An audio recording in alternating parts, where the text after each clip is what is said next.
जय हो। हमारे अंगना एली मैया, हमारे अंगना एली दुर्गा, हमारे अंगना एली मैया,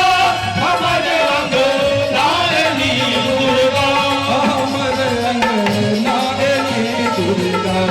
हमारे अंगना एली दुर्गा। सजल नैना देखल सपना, सजल नैना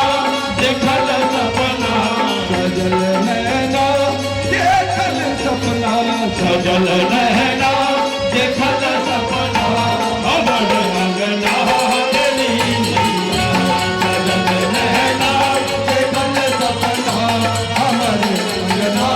एली मैया। सजल नैना देखल सपना, हमारे अंगना एली मैया।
कंगना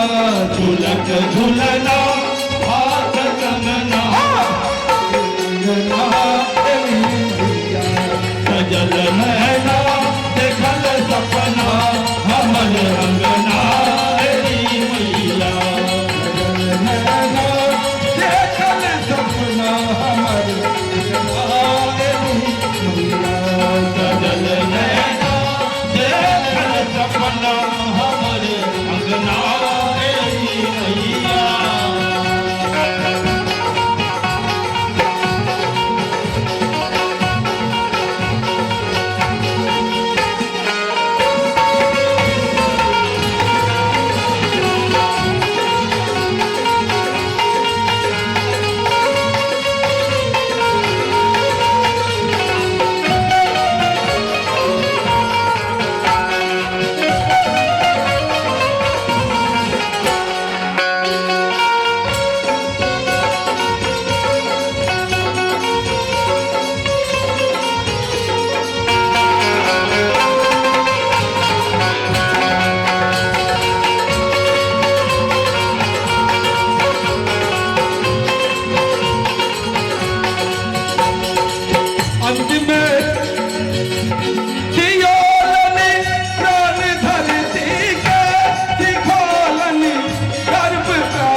सेवक चरना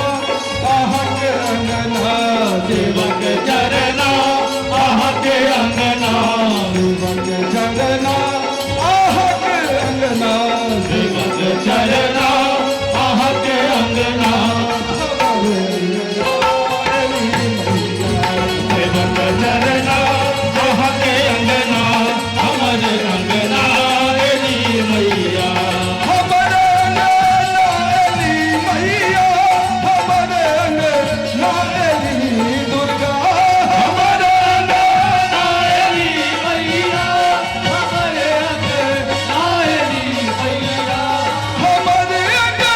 नाली मैया हमर नाली दुर्गा हमर नायरी मैया हमर नायरी दुर्गा हमर नाली दुर्गा हमर नाली दुर्गा सेवक चरना आहक अंगना सेवक चरना आहके अंगना सेवक चरना आहक अंगना सेवक चरना आहके अंगना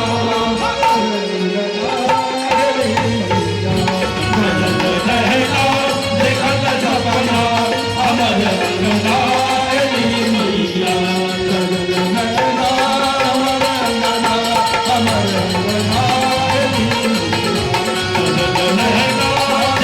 सपना हमर अंगना तेरी मैया रहना देखल सपना हमर अंगना तेरी मैया सजल रहना देखल सपना हमर अंगना तेरी मैया सजल रहना देखल सपना हमर अंगना तेरी